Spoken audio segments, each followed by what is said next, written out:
Did they? What happened?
Did they sign Tom Brady and nobody told me?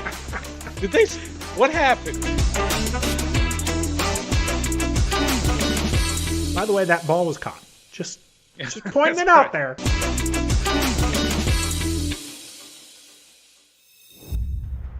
Greetings and salutations. Welcome to episode 13 of Ref the District, your DC Sportscast. I'm Nathan Perry. With me, my co-host, my friend, it's the Stoner.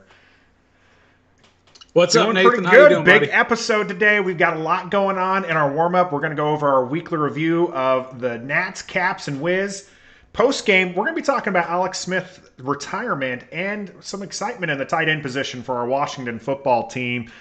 Big game, though. Big-time game for us today. It's the first ever inaugural first-round mock draft for Ref the District. We brought in some help. I'm pretty excited. I haven't actually watched the videos. I haven't seen the draft video submission, so I'm really excited about this. Yes, I've watched them all probably too many times while prepping them so that you can see them, but they're going to be a lot of fun today. Good. Well, we have some viewers on us. So we do stream this live every Sunday at 10 o'clock. If you are watching it live, feel free to hit us up in the chat. We got a good morning and big day today from our two listeners right now that are feeling a little catchy. So go ahead and let us know in the chat that you're watching us live. If you don't happen to catch us live, don't worry. We do share these later on in the day. We just want to make sure we clip them up so that way people can get there. We got a viewer listening right there with the Stoner. You're on I see the background, but I notice you're a little fuzzy at times. Yeah. What you got going on there? Yeah, I got a little bit different background than normal. It might look the same, but I've got a virtual background going. I'm traveling right now. Can't tell you where I am. I'm in an undisclosed location. But so today we may be in our second to last day of quarantine, which is going to be nice to get out of this room. It's a 7-day quarantine. And they took our test today. We did our COVID test today. And I'm not telling anybody anything new that anybody hasn't already experienced, but those COVID tests suck. I can't stand those things. How many have you done? I'm sure you've done a lot because you had the hospital stay and everything, but how many do you think you've done in the last 6 months? I got away with only doing 2 in the hospital, so I had to get the first one when I first went in. The second time I got away with it because I was back in the hospital at 13 days. So if they said if it was 2 weeks, they were going to have me do another one. So I was just like, well, it's been 13 days, so I really don't need one. And even though I stayed in the hospital for another 5 days, no one actually pushed me to get one. But then on the third stay, I had to get swabbed again. So they're just the worst. They feel like they're poking your brain. And by the way, here they do a throat test, or not a test, but a throat swab twice. They do 2 of those, and each nostril twice. And it's so unpleasant. They're trying to cover their bases. I can't stand Katie on our chat says it's like someone puts hot sauce directly in your sinuses. Yeah, absolutely. Yes, that's exactly right, Katie. Exactly right. It's gross. It's wrong. We do have listeners from Ottawa, Canada. So hi to Dustin and Sarah all the way up in Canada. Thank you for joining us this morning. Again, we're doing this live as we do every Sunday. Go ahead and hit us up in the chat, and I'll read off some as we go along. I do want to, we got a long episode today, right? Because we got this draft. Pretty excited about that. But we want, it's a DC Sportscast. We got to talk about our other teams here. Wiz on a heater. Bonafide heater. 7 in a row. 9 out of 10, I believe. It might even be 10 out of 11. I can't even remember. They've won so many, I've lost track. I love what they're doing. They're playing. Russ is playing at an MVP level. Beal's doing his thing. Gafford has really come on strong. At the break there. Yeah, at the trade. At the trade, yeah. And think about they've lost Thomas Bryant, who is their starting center. They've lost Denny Avdia for the season. They've had a lot of injuries that they've been dealing with. Rui has been in and out of the lineup lately. He's been out with a bad knee. So they're doing all this really almost with a patchwork lineup. The 2 constants, of course, are Beal and Westbrook, and that's who's carrying them. I will say I would caution a little bit because they've been playing a super easy schedule for the most part. They've been playing the dregs of the NBA, which is fine. At one point, they were one of those dregs, but they have to beat I was the about to teams say that are that's on what their you schedule. say So all it's the time. nice You to say it see all them the time. win. You got to play the teams that are in front of you. They got to beat the teams in front of them, and they're doing that. They've worked their way into the play-in game. If they can keep this up, maybe they move a little bit further. Right. Really impressive play coming from the team defensively as of late. They're actually, I think, during this time frame, I think they're actually rated as one of the top 5 defensive teams, which is how they're winning. This is how they won their previous before the All-Star break. They went on like an 8-for-9 win as well, and it was their defense. And now you have a guy like Gafford who is providing a great defensive boost, I think, for the team. Westbrook did a great job on Curry just the other day. Sure did. We'll see how it goes. Beal just slightly behind Curry in the points race, so keep looking out for that. Russell is very much likely going to have another triple-double average for the season. Just impressive what he's doing. Do you think he's going to... I know I asked this before, but do you think he's going to get the... Is he going to break Oscar's record this season? It's possible. Well, you asked me that last week, and I said no. I'd like to amend my answer and say yes, he's going to. Because if he does not get a triple-double, you say, well, what happened? What's wrong with Russ? Well, he had a terrible game or something. And he ends up with 24, 10, and misses 8. And you're like, oh, something's wrong with Russ. Yeah, he's been amazing. You just expect it. And you almost expect it in the first half nowadays. He's getting really close by halftime. So, yeah, I think he'll break it this year. But here's a question. We don't have to get too deep into it. But remember we talked about Scotty Brooks' job. And, again, if he took them on a run, is he going to save his job? I still don't think so, but I don't know what you think if there's a chance that he holds on to his job. I said this before. Or his contract's out, so he'd have to I said this before. The only way he's staying on is if they make the finals, and I think probably only win the finals. Like I think that's it. I think that's the whole thing? You got to, with his track record, you got to think, if I'm the owner anyways, this is how I'm looking at it. He hasn't proved that he can do it. We finally get some superstar talent. And yes, he makes it, but you also have some young guys in there that you want to make, push to the next level. So if you want continued success, you got to move on. You got to move on to somebody else. Obviously an OKC guy, it hurt to watch the Thunder game because these days I really am cheering on the Wizards. And so that game was very conflicting for me. But Scott Brooks is who he is. You move on and try to find somebody who can take this talent with Beal, who you've got locked in. Westbrook looks like he wants to stay here. So, somebody who's playing, again, like you said, at an MVP level, plus these young guys, I think you got to move on regardless. Like I said, if he wins the championship, if he wins the whole thing, okay. I told you, give him like a 1-year prove-it deal. And you're like, no one's going to sign that. I was like, okay, then you move on. I just don't see a world where it makes sense to keep Scotty Brooks. Scotty's got to go. That's been our motto this whole time. The 12 episodes prior. I'm sticking with it. No. And here's a name for you, Nathan. Mike D'Antoni. Watch out for him as being the guy who comes in to replace. I hope we lost Scotty a Brooks. listener just as you said that, so I imagine they disagree with you as well. I can't. Why would you even throw that out there? Let's move on from the no. I'm telling you. No, let's move on from the Wiz, the Caps. Those Caps keep doing what they're doing, and I'm expecting big things once we get to the playoffs.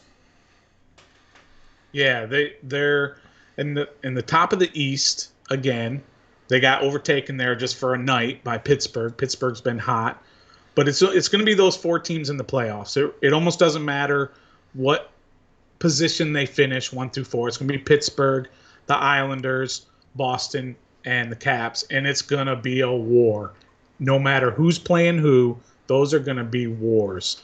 So it's nice that they're playing those teams now so that they're not playing the Buffaloes and the Phillies, and they do play some of those games later. But it's good. They've got this nice 3-game series against the Islanders, and they can beat them in a low-scoring game where it went 0-0 to a shootout, or they can beat them in a high-scoring game like last game, 6-3. So they can do it both ways.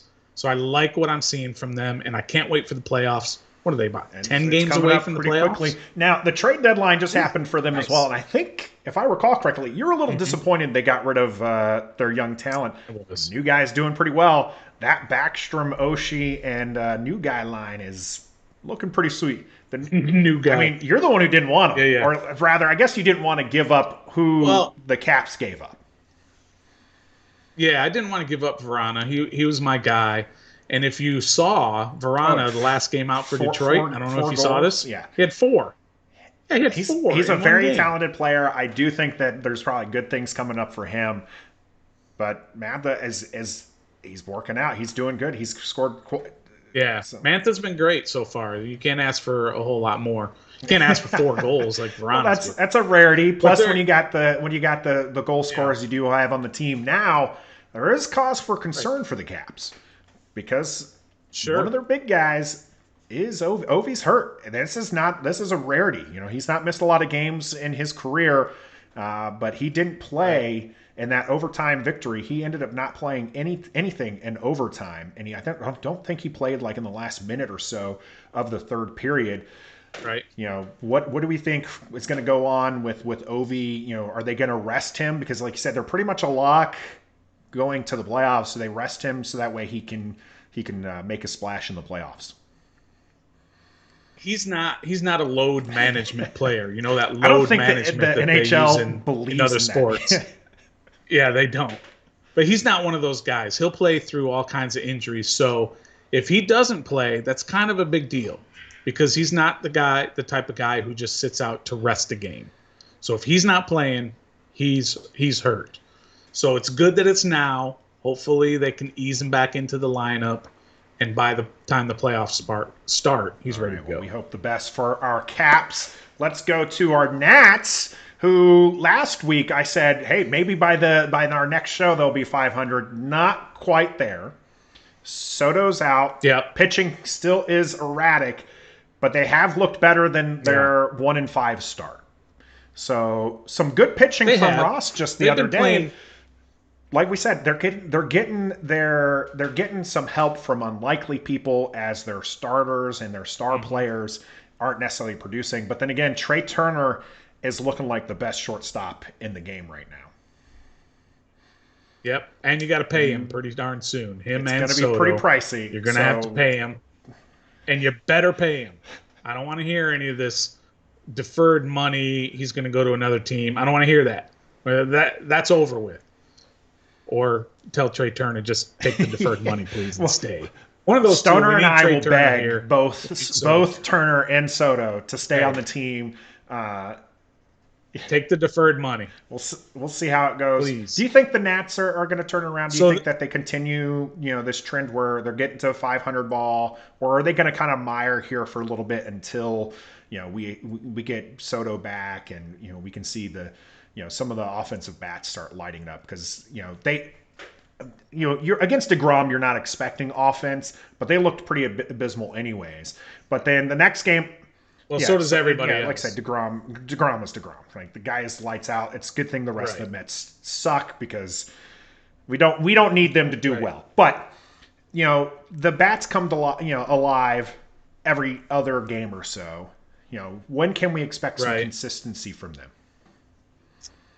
I don't know. That's going to be the key. They've got to get more consistent on both sides. Their pitching needs to get more consistent. You can't have Corbin giving up 10 runs in one game and 0 the next game. Let's try to even that out a little bit. And same with Fetty was doing that. They need to get healthy. They need to get Strasburg back. They need to get some of their bullpen arms back. They need to get Soto back. So if they get healthy, and hopefully they can be more consistent. But as bad as they are, they're in last place in the East, in the NL East. How many games out of first are they? I was about to say everybody's so packed in there. The NL East has not been good. Right. So it's not time to panic yet. Baseball's a worry about them too much. long season. Long season. We'll have to The see marathon. how it goes. We got Eminem Oldham in our chats right now. The Nationals had a major league high 6 games with 1 run or 0, and they're sniffing 500. It's not as bad as it could be. We'll see. Katie's going to be going to a Flyers Devils game. Good point. Hey, that's those are teams in the NHL. Not as good as our Caps though. All right, enough with the other DC sports. We got big time stuff happening today. This is what most of our viewers are coming here. This is the first ever, the inaugural first round mock draft with Ref the District. We called in a lot of friends, a lot of favors. Pretty excited about this, Stoner. I'm excited as well. I don't know what some people were doing with their picks, but that's what mock drafts are all about, right? You can look at them and you can criticize them, and you can look at them and you say, wow, that's a very intelligent pick. But a lot of them, I looked at them and said, I don't know what you're doing. That's why you're a fan and not a GM. But I'm looking forward to seeing all the videos. And you and I made a few picks. And of course, when we get to 19, that's going to be a nice little debate. And I'll remember that line. That's why you're a fan and not a GM. Okay, well, let's remember that. Right. As we get to pick 19. Hey. Okay. All right, let's go ahead and start off. As you mentioned, we will be making some of the picks. We did have quite a few people help us out with this, fans of the other teams. Hey, if you're one of those people, thank you, and we hope that you're watching us live. If you're somebody who would like to participate in Ref the District, just go ahead and just hit us up. You can see our Twitter account right there, @Ref the District, or let us know in the comments. Hey, I'd like to be a part of. Hit us up in the DMs. Message us here. However you can get us. Let us know, and we'll have you on the show with us if we can fit you in. Which Stoner, I think we can fit them in. We can fit them in. Absolutely. And I love the videos. I have not watched them. I am really looking forward to this because I did just enough to make sure that they were going to be here on the screen and that the audio was going to work. So outside of that, we'll see. We'll see. So Katie suggests we put fan, not a GM, on a shirt. We'll have to get that done. Jazzy's our producer. So Jazzy, please get on that. You can see our Ref the District cups. I have mine. I don't know if Stoner brought his with him traveling mug. You let me down, Stoner. You let me down. I did. It's on the other side. So if you want some swag, also hit us up for that. That's my lovely wife there, Jazzy, who's doing that. But hey, enough with this cup talk. Let's get to it. Jacksonville's on the clock. Who do you got, Stoner? Well, we kind of took this pick as a Ref the District pick because there really is no debate. Neither one of us are going to say anything different. But of course, with the first pick of the very first inaugural Ref the District mock draft, on behalf of the Jaguars, Ref the District selects Trevor Lawrence, quarterback from Clemson University. It's a no-brainer. It's an absolute no-brainer. I think that there's been some hoopla about the fact that he came out and he said he doesn't really need the game. A lot of people this guy's been the number 1 pick for like 3 years. They were just waiting for him to enter the draft, and he was anointed his freshman season as a number 1 pick, and he's not let up. He's never done anything to say nope, this isn't the guy. A lot of people look at him as the best prospect since Andrew Luck. They can't miss. Jacksonville's got themselves, hopefully the QB for their future. Obviously, not a lot of luck there. Urban Meyer maybe turns things around. He's done that for college programs. Will he be able to do that for Jacksonville's? Yeah, he definitely is. They've got a lot of picks. They're starting over. They got a new coach, new GM, I believe. Everything's brand new. They're starting over. What's the best way to do it with a big, strong quarterback from a big-time college who has big-time stats and accolades? So I think it's a perfect fit. No problem with that pick. All right. Let's go ahead and move on to pick number 2. It's New York Jets on the clock. Jets fans! All right. You can calm the booze down. That way, calm the booze. So, and with the second pick in the first annual Ref the District mock draft, the New York Jets select Zach Wilson, quarterback, BYU. He'll be good. He'll be good.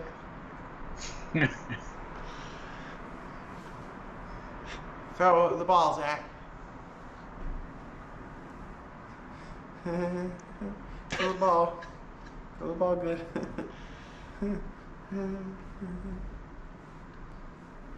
J-E-T-S. It just keeps going.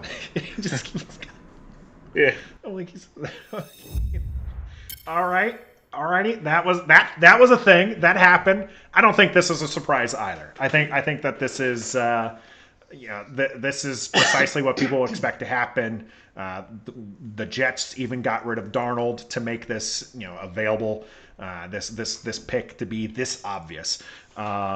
So, all right, this guy. There are some people who think he's actually going to be better than Trevor Lawrence. Are you one of those people? Are you on the Zach Wilson train?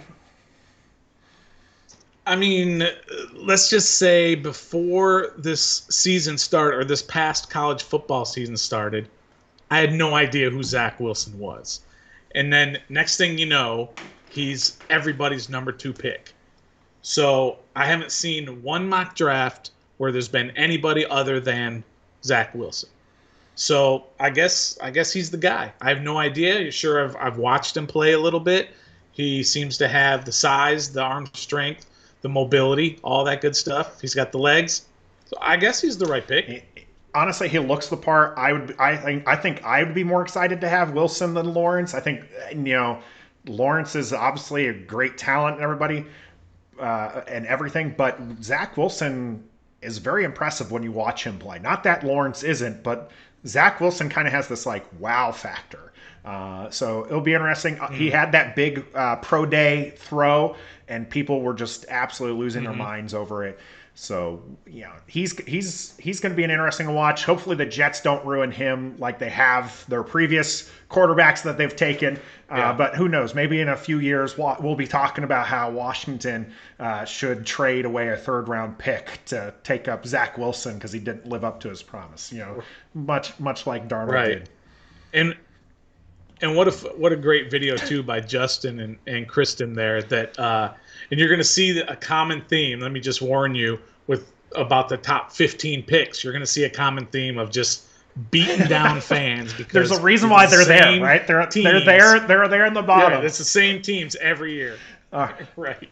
So yeah, you can see he's just a beaten down Jets fan, and I feel bad for Justin, but thanks for doing that video. Thank you very hilarious. much. Now our next one is not by a San Fran fan. So this worried me when we assigned this to our friend Trevor. I was just like, he's gonna pick a player that he wants to see play for the next 2-3 years. I don't know. We'll see what he does though here. This is San Fran Trevor with the number 3 pick. Hey Nathan. Hey Stoner. Miss you guys. Hope you're doing well. Love the show. Fantastic work, guys. Hey, I'm excited to be part of this mock draft, and with the 3rd pick in the first annual Ref the District mock draft, San Francisco 49ers, they're going against the grain. Justin Fields, quarterback, the Ohio State University. Why are you picking Justin? Well, 4-4 wheels are going to do some damage in the toughest division in the NFC, possibly the NFL. And that arm, did you see the pro day? Did you see it, guys? I'm excited. Justin, sliding into that QB room. Jimmy G, take a seat. Have a great show, guys. I like this pick. I like Fields as the number 3. There's a lot of talk. This is where I think that a lot of mock drafts kind of turn the corner, right? There's a lot of people who are saying Mac Jones is the pick. Now a lot of people think that's a smokescreen. Trey Lance had a pro day that was essentially assigned by by San Francisco. Like all their people were essentially pulling the strings for it. Is Trey Lance going to be their guy? We have Trevor going with Fields here. I like the pick. I think Fields is going to be great. I think in that system he's going to be great. I know late on there was a little bit of scare, and this might be something that we see if Fields drops. This might be a reason, but he has a medical condition. So that was something but that's something he's been dealing with, and he's still playing at an all-world level. So I still think that he should go in those picks, but who do we know, right? What do we know? We're just fans. We're not GMs. That's right. We're fan, not GM. Hashtag. However you do that. Oh, there you go. Hashtag fan, not GM. Yeah, I don't understand why he's dropping in a lot of drafts. He's going to be, I think he's going to be a great quarterback. He is one of those guys that I have seen play a lot because he's been an East Coast guy, first at Georgia and then Ohio State. I understand it's not East Coast, but you know what I mean. He's on the eastern side of things, so you see him. They play against Maryland Saturday. Playing. Yeah, I mean he's great. There was a point at one point during the season, he had more. What was it? He had more touchdowns than he had incompletions. And this wasn't like after 2 games. This was more than halfway through the year. He had like 15 touchdowns and only 14 incompletions. That's an absurd stat. And he struggled a little bit at the end. But come on, Justin Fields is a real deal. Smart pick by Trevor. Even though, like you said, you thought maybe he might pick somebody crazy because I thought he's Mac a Seattle Jones guy. was going to be the pick because he is a Seattle guy, and he was just like, I want to play Mac Jones. We've talked a lot about how we don't really like Mac Jones. Hopefully he's not there for us in 19 because I don't want to have that argument then. But Trevor, I think, did honest by San Francisco. So I think it's pretty good. Now, here's the question. We have some familiarity with the Ohio State quarterback tree, with Dwayne Haskins being a flameout. There's a lot of talk on that level where people are like, Ohio State quarterbacks just don't pan out. Do you buy into that, or do you think you just got to look at the player? Yeah, you just look at the player. I don't believe in any of that stuff that just because he's in a certain system that he's not going to be good enough. I don't believe any of that. If you can play, you can play. Now, I could be proven wrong, but I think Justin Fields is a player. I agree. I think on that level, when you're talking about you got to look at the player, not the helmet or the scheme. You got Patrick Mahomes, who was an air raid quarterback. But you know what? Seems like he's doing pretty all right for himself in the NFL. That's right. We're going to move on to pick number 4. This is Atlanta with Tim. What's up, Nathan and Stoner? Tim Godby, certified miserable Falcons fan, coming to you from my certified miserable apartment mid-move. As a certified Falcons fan, the conversation every year, the last couple of years, is always centered around Matt Ryan. He's the brand, love him or hate him. A lot of people are favoring the big pick going up for the quarterbacks, but I see we already got a lot of the quarterbacks off the board. But that's fine because my mind is with where Matt Ryan is in the cap space, and we still got to pay Julio for a couple more years, I think we should protect that brand. We're going to trust the process for 1 or 2 more years until we can kind of cut some of that. So we're going to circle back and get a quarterback probably second round.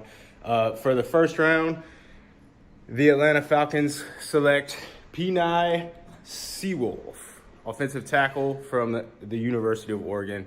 Protect Mac Ryan. Let's give it one more go. Can't wait to blow some more leads.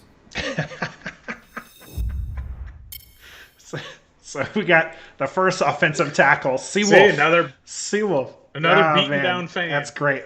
He's definitely in the process of moving into a home. Congratulations, Tim, for that. Thank you for the video. Yeah, that's awesome. Penei Sewell, the pick, the first tackle. This guy looks like the best tackle in the draft. So I mean, there's some other names there that kind of are vying for 2 and 3. But this one's the clear pick. Some people thought that he was going to go second overall until the Jets, made that decision to go for the QB. I like how Tim was just like, I see, all the quarterbacks gone. He's picking fourth. Apparently not on the Trey Lance chain. But this is one of those things that people have talked about where Atlanta is okay. They're trying to shop this pick around. They could trade out of the 4 as somebody comes in to take one of those QB talents that are still on the board. Yeah, and taking an offensive tackle with the 4th overall pick is never fun as a fan. You want to have a quarterback or a receiver running something that is fun to watch. An offensive tackle is not a sexy pick, but it's a solid pick, and it will do them a lot of good in Atlanta. Solid pick. Good job, Tim. Nice video. I can see you're beaten down. Ready for them to blow a lot of leads. We'll see how that goes out for them. Moving on to our 5th pick. You're on the clock with Cincinnati. All right. So this is the pick I made for Cincinnati. And Cincinnati is, I think they're an up-and-coming team. They've got their quarterback of the future, we think. I already forgot the guy, Joe Burrow, right? And they have a couple of good weapons. Yeah, we're very professional. We do our homework. They have some good weapons. I thought offensive linemen, an offensive tackle, same thing that Atlanta needs. I thought maybe that, but once they took Seawolf off the board there, I thought it would be best to get them some help to score some more points on teams. So with the 5th pick, is that where we're running? Yes, the 5th pick of the first ever, the inaugural Ref the District draft on behalf of the Cincinnati Bengals, I am selecting Jamar Chase, wide receiver from LSU. Now, Jamar did not play at all last year. He opted out, like a lot of people had the opportunity to do, and he did that.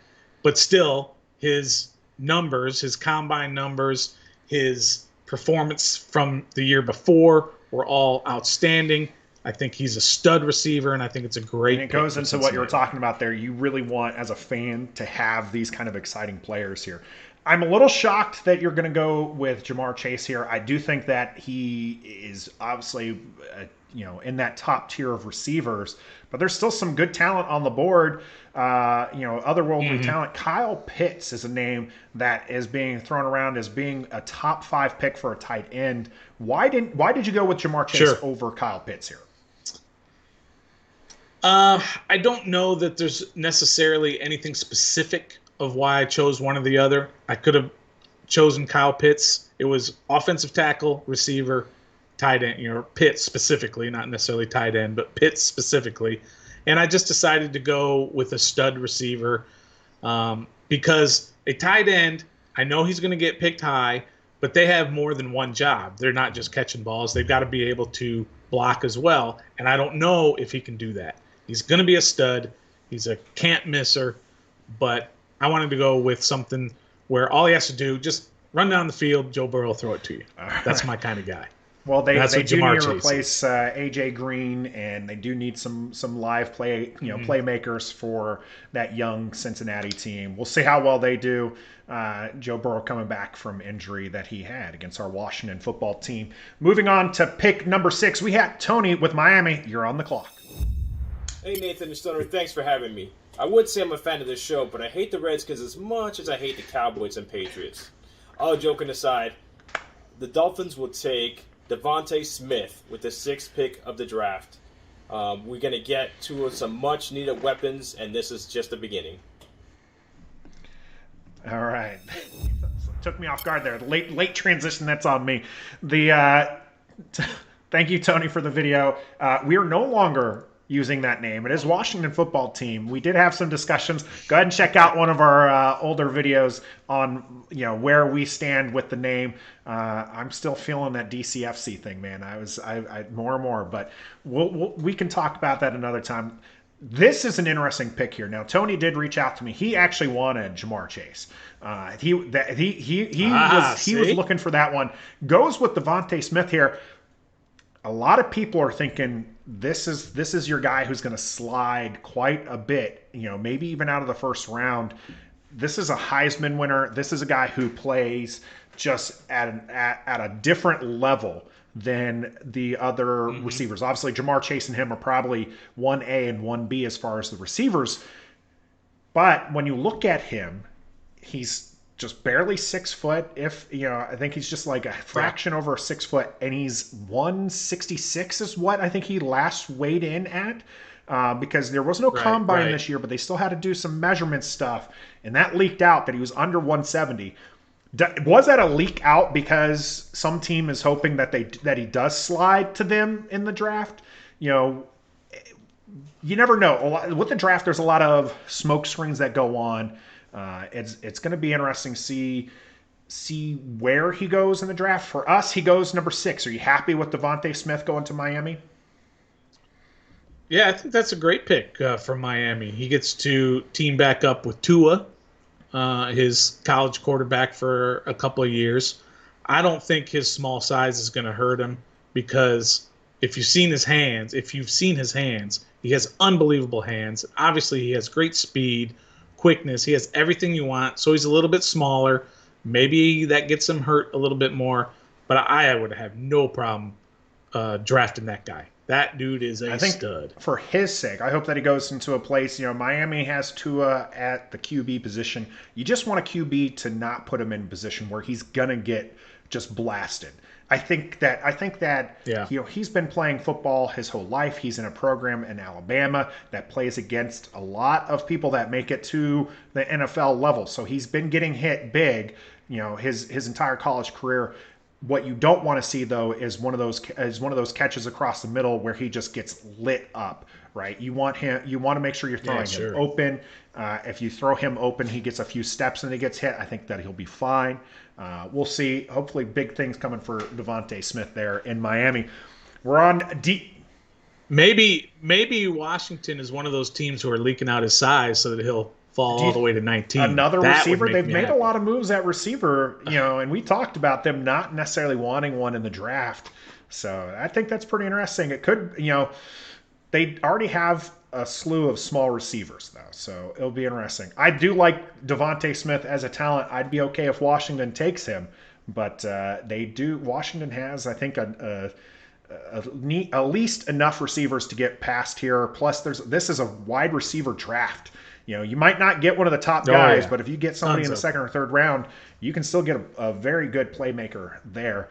We'll see who Detroit takes here. Kim is on the clock with our number 7 pick. Hey, Nathan and Stoner. I love the show.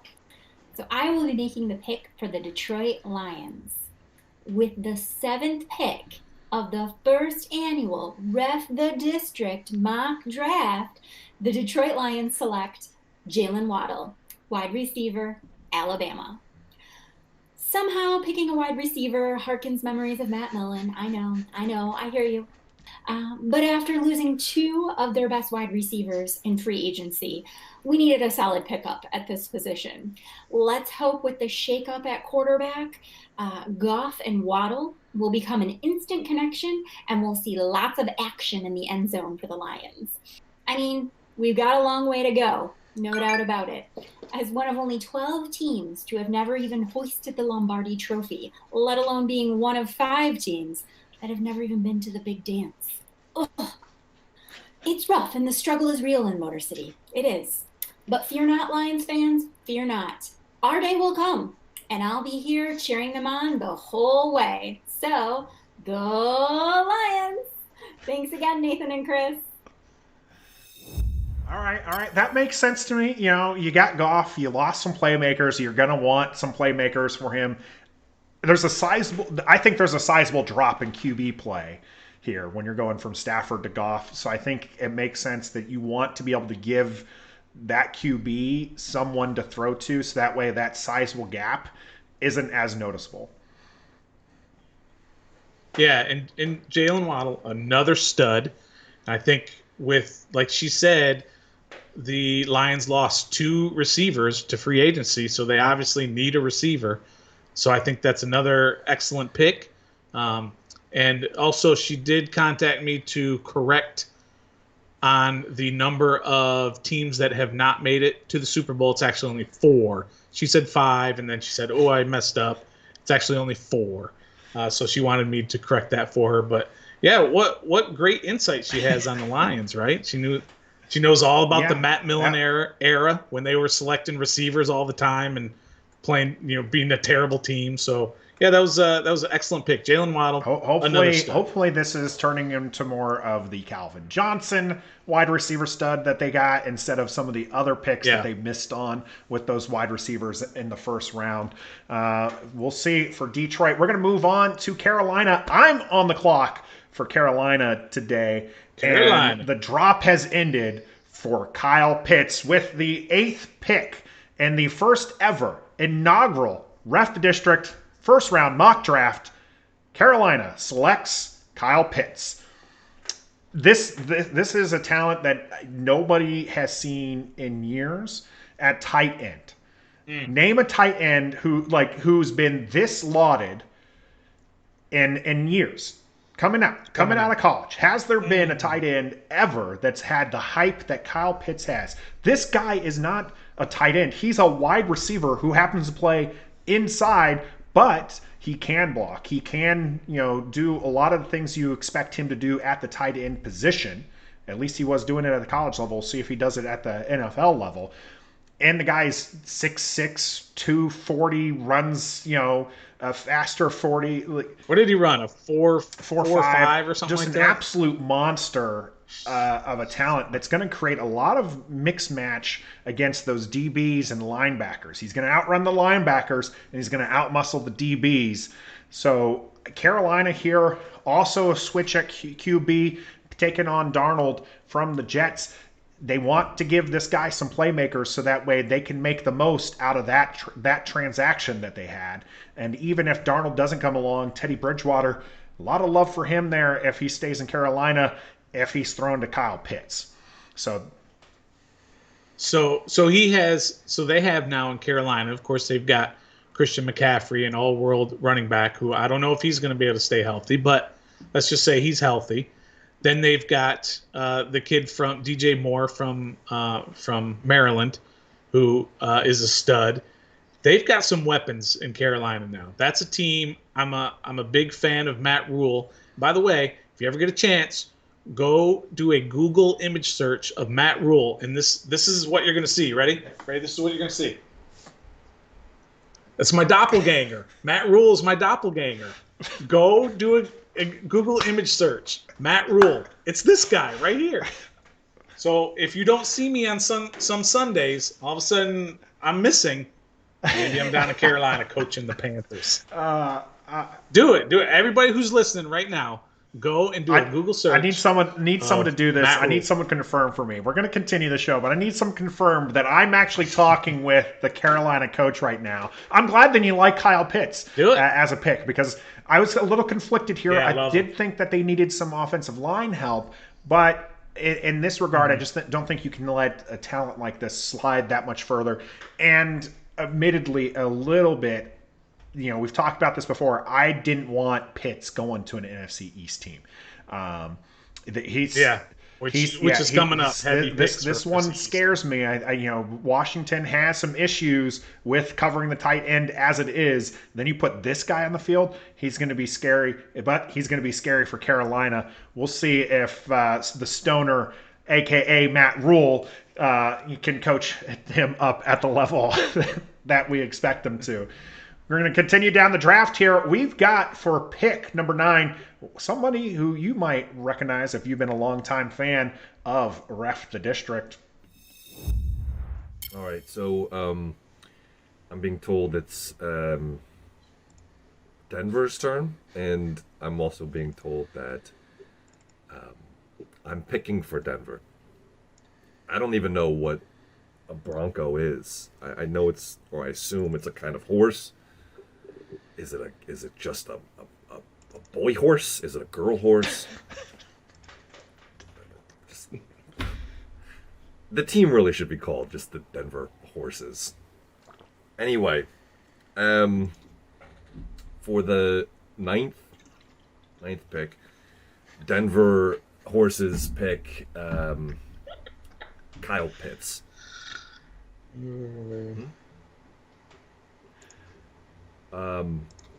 For the 9th pick, the Denver Broncos pick Caleb Farley. Confidently. Okay, all right. I gotta get better about making sure I get that transition a little bit smoother. We're gonna get to that pick real quick. Apparently, you're right. You are Matt Rule. A lot of people think that you could be twins. All right. Thank you. Thank you. That aside, thank you, Matt, for making the pick there. That was pretty fun. Caleb Farley. That to me, that strikes a little bit odd. And in my opinion, when you're talking about the talent that is available, and it looks like Stoner might have froze on us, so that's going to be, of course, this is episode 13. Expected some fun stuff there. So as he freezes, we'll get him back in a little bit. But Caleb Farley was somebody who I didn't expect to go at number 9. I would have figured that we would have seen. We got the Stoner back. We'll wait for him to come back here, and we'll fix his screen. Again, we stream live every Sunday. You can catch the rebroadcast. There you are, Stoner. We got you back. We'll wait for your screen to adjust here before I start messing around with it myself. But Caleb Farley, let me know what you think about him as now that you're back. Maybe now you look like you're frozen again. Episode 13. There we go. Now you're back. You're really back this time. Whew, okay, I'm glad to be back. So where were we? What were we talking about? Episode 13 is gonna do some stuff on us. Eminem Oldham is saying, is Caleb Farley the next Champ Bailey? Do you think that Caleb Farley was taken right at the 9th pick, or do you think that he is somebody who should have fallen? He's frozen again, guys. We're just going to have to continue without the Stoner. I don't think I would have gone with Caleb Farley. I think that a lot of people on their draft board are looking at Patrick Surtain as the pick of choice for your cornerbacks. So I think that's an interesting pick for Denver. Maybe he'll go out there and be the right pick.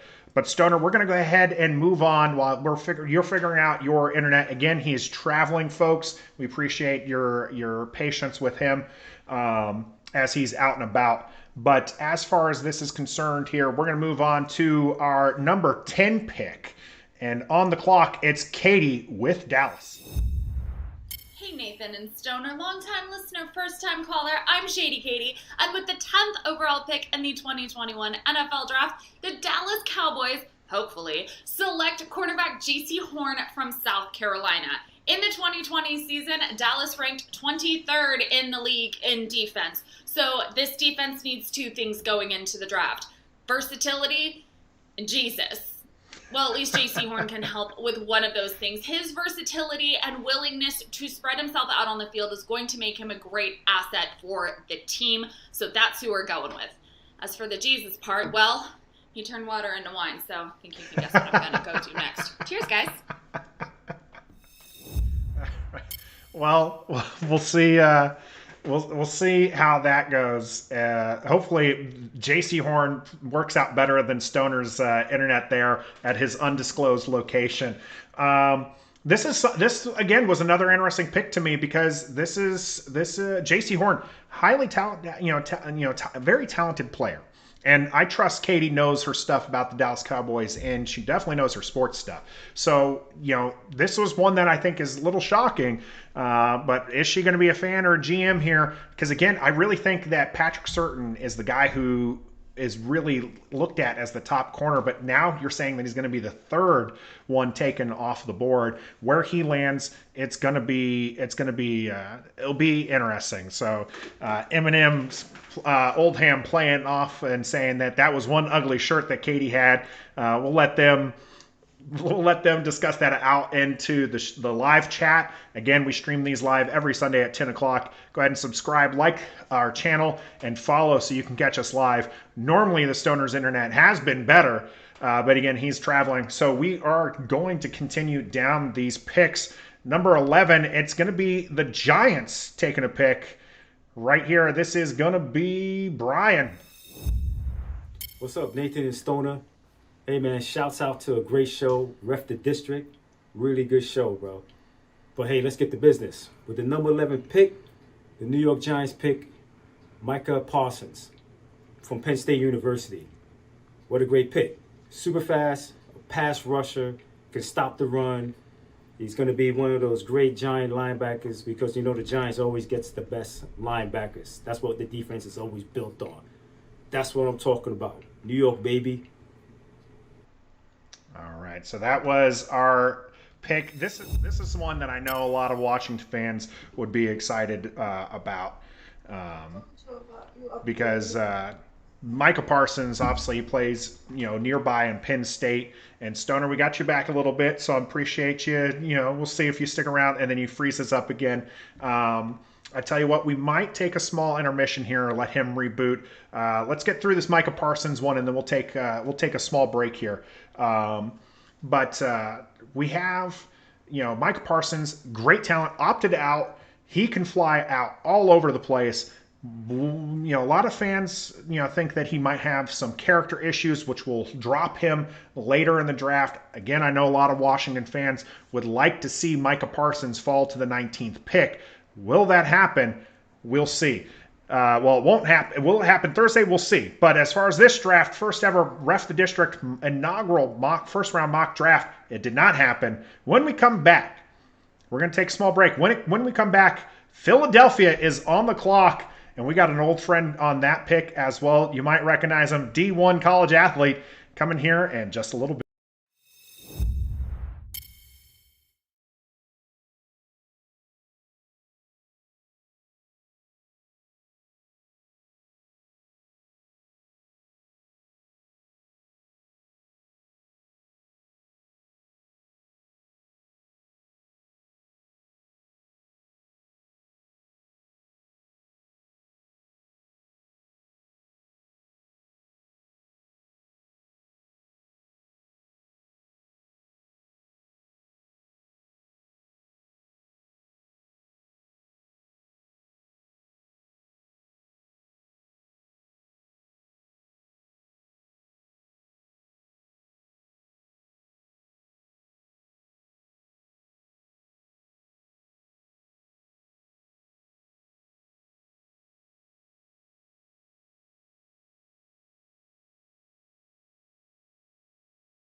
All right, we're back. Stoner's back with us. I'm sorry, Matt Rule's back with us. Matt Rule's here. We appreciate your patience. Well, for those of you who stayed, we did have quite a few people drop off, so I appreciate those who stuck around for the rest of our mock draft here. Now, the ones that you missed. Where are we? You missed. Caleb Farley's when you cut out. I was surprised that he was the first corner taken, followed by J.C. Horn. Now, Katie knows her stuff and she knows her Dallas Cowboys, so I got to trust her on that. And honestly, he is somebody who, J.C. Horn, is one of the highly touted players. But, as Eminem Oldham says, in these uncertain times, we don't know when the fall will stop for Patrick Surtain here. Giants took Micah Parsons. Love that pick. Hate it for the Washington football team, but I love it as I think he's going to be a great talent. I think that he's going to be a good linebacker for them, which really again is upsetting for the Washington football team. So before your internet cuts out again on us on an undisclosed location, again we stream these live. So if you dropped it, because the issues, don't worry, you can catch the rebroadcast later on our YouTube channel. And of course, you can be catching these picks. Stoner's keeping everybody updated on @RefTheDistrict at our Twitter account. So we're going to continue with the picks here. At number 12, we have a friend of the channel, Kwame, with Philadelphia. You're on the clock. Hey, Nathan and Stoner. Love the show. It's your boy, Caleb Jr., here to make the honorary pick for the Philadelphia Eagles. It's a blessing to be here. And with this pick, I think we're gonna like it. We're gonna love it. You might not love it because you guys are Washington Redskins, Washington football team fans. I'm sorry, but I love it. So with that being said, with the 12th pick in the first annual Ref the District mock draft, the Philadelphia Eagles will be selecting Patrick Surtain II, cornerback out of the University of Alabama. This is a guy who will lock down your number one receiver, who will run with anybody, who's long, lengthy, and he will get the ball. I'm excited, guys. I'm excited. Can't wait to see him pick off the Washington football team. It's a blessing to be here. Thank you. Love the show. Thanks for having me. The marathon continues. Checking out. All right, thank you, Kwame. Go ahead and check out his channel. He's been on the show before. Great young guy. Wish the best for him. There in southern Alabama. Taken finally, the stop has ended for who I had number one on my board for the cornerbacks, Patrick Surtain, as he calls them. So for Philadelphia, he says that he hopes that he picks off Washington quite a bit. Do you think that's going to be the possibility there? Do you think that, there was a cornerback highly touted last year that did not do well? So do you think that, this is going to be someone who, because he, as mentioned, Kwame mentions, has the length, has the speed. Does he live up to the hype? Yeah, he's a very solid pick. I think that's a very smart pick for the Eagles. They need anything. They should just be taking the best player on the board at this point. They need just about everything. And I think Kwame missed an opportunity. He should have put himself there. I know he's not. I know he's not in the draft this year, but he should have just said, "You know what? I'm taking myself for the Eagles." But yeah, a great pick for the Eagles. I think he'll do well. He's got the NFL pedigree. His father was a longtime cornerback in the NFL. So yeah, Patrick Surtain is an excellent pick for the Eagles. Yeah, no, I think that will work out. We hope Kwame we'll be able to call Kwame's name next year in the draft. We'll see how that works out for him and his season this year. We're going to continue on here for pick number 13. It's the Chargers on the clock. Hi, Nathan. Hi, Stoner. Just want to say thank you for having me on the podcast. I will be picking for the Los Angeles Chargers. With that being said, with a 13th pick in the first annual Ref the District mock draft, the Los Angeles Chargers select Samuel Cosme, offensive tackle from Texas. He stands at 6'6", 314 pounds, but he runs a blazing 4.85 40-yard dash. He also runs a 1.68 10-yard slit and a 2.75 20-yard dash. He topped this off with a 10-foot broad, a 30-inch vertical, and 36 reps on the bench press. All right, second tackle off the board. We got Samuel Cosme taken by the Chargers. I think it's a smart pick to take offensive line. You've got the QB of the future there, so taking that line to protect him. Cosme, though, were you surprised that this was the pick? I was surprised. There's a lot of higher rated tackles still on the board, but Cosme is one of those guys who I believe played for 4 years, very solid. He's not going to necessarily stand out every week, but he's going to be a solid player for a long time. So I think it's a great pick for the Chargers.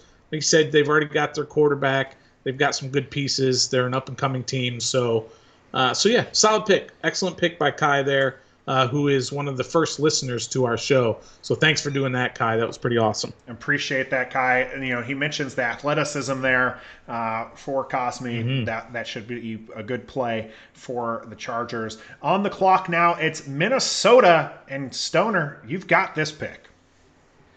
All right, so I'm going to take this pick. Now, bear with me for 1 second here because broke out the glasses. Yeah, because I actually don't have the list open and I can't remember. Was it Christian Darrisaw? It was Christian Darrisaw. Yeah, sorry. So I don't have it up, and I'm trying to limit what I'm opening in my windows here because we've already seen the disaster that can happen when I got too much stuff going on. But Christian Darrisaw is another tackle coming off the board. A lot of people had him rated as the one or the second rated tackle on the board. He's a big, strong kid, obviously out of Virginia Tech, fairly local from this area. And for Minnesota, they need somebody like that. They've got a lot of offensive pieces already. I thought about an edge rusher for them, but I think a tackle is just a solid piece for them to protect Kirk Cousins, our guy Kirk, or as your guy Kirk. Bruce Snyder used to call him Kirk Cousins. Yeah, so they've got running backs, they've got receivers. They just need some linemen there. Good pick for Minnesota. Thank you. I'm patting myself on the back for that one. I think it's a solid pick for them to take a lineman. I know a lot of people were looking at Darrisaw to fall down to the 19th again for Washington to see whether or not that's going to be a player in line for them. Washington could use some offensive line help. Not really their number one need. They have some needs elsewhere, which we'll get to as we get towards the 19th pick. But right now, we have New England on the clock. Hey, Nathan and Stoner. This is Jacques coming to you from about 30 miles south of Foxborough Stadium. And with the 15th pick in this year's draft, the New England Patriots select Mac Jones, quarterback from the University of Alabama. When you think about a Bill Belichick offense, whether it's Josh McDaniels calling the plays or somebody else, what really counts is accuracy. They're going to get receivers open, and what you need is a quarterback who's going to be able to get the ball to them where they are. And Jones really fits the bill there. Love the show, guys. Cheers. Back to you. Okay, I'm happy. I'm happy with Mac Jones being off the board for New England. All right, you can have Thank him. you. Sounds good. No, it makes sense. For, what he's talking about here. Jock's talking about, right? So when you're talking about a Belichick system, this is a guy who and Mac Jones who you can put in there, and he's going to believe that system, and he's going to go for that. Interesting that Mac Jones is taken before Trey Lance. Right now, New England does have a quarterback that's probably closer into the Trey Lance territory than Mac Jones. We're not big fans of Mac Jones. Okay, that's obvious. But do you think this is a good pick for New England? I guess they need their quarterback of the future because Cam Newton is on a 1-year deal again. He didn't necessarily prove to them that he was their long-term solution or even a mid-short-term solution like a 3 or 4 year guy. So they had to get somebody, and I guess Bill Belichick has taken a strong-armed, unathletic player before and molded him into a Hall of Famer. So I guess that's the pick, Jacques. Yeah, that's the pick Jacques wants to make for him. Thank you for taking him off the board and not creating a huge debate for us whether we should take him at 19. Yeah, much appreciated on that. I do want to say for Cam Newton, as far as this is concerned, Cam Newton didn't have OTAs last year with the weird season, so didn't play well. Definitely not up to his MVP status that he had several years ago. Maybe this year will be different as they get to a little bit more of a more playtime, more stuff. We'll see. Bill Belichick is a good coach. Obviously going to be in a Hall of Fame later on, thanks to what he did in New England. And we're going to, again, thank Jock for taking off Mac Jones with that 15th pick. Number 16th pick, Arizona, and the first ever inaugural first-round mock draft for Ref the District. It is Arizona taking Rashawn Slater. Another tackle off the board. This one from Northwestern. The Arizona needs to protect their little toddler behind the offensive line. Toddler. And Kyle Murray. So this is a smart pick for them. Rashawn Slater looked at as one of the top tackles. You have Peni Sewell, Christian Darrisaw, and then Rashawn Slater were my top three that I had in for tackles, offensive linemen. We were throwing through a loop there with Kai for Samuel Cosme.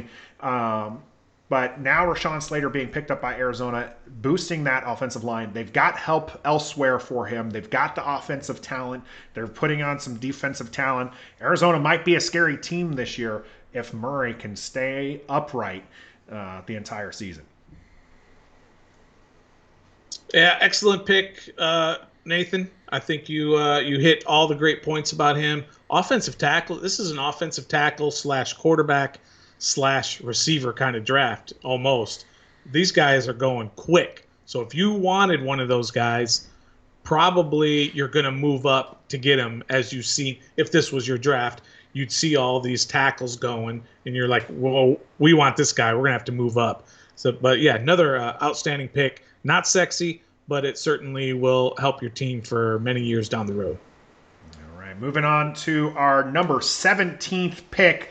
Stone, you're on the clock for the Las Vegas Raiders. Yeah, the Las Vegas Raiders. I mean, I don't know what that front office does most of the time. So when we talk about our hashtag fan, not GM, this might be one of those cases where I should be the GM of the Las Vegas Raiders. So in this case, with the 17th pick of the first ever inaugural first round Ref the District draft. We have so many names. I love how we're making it the most complicated naming convention we possibly can.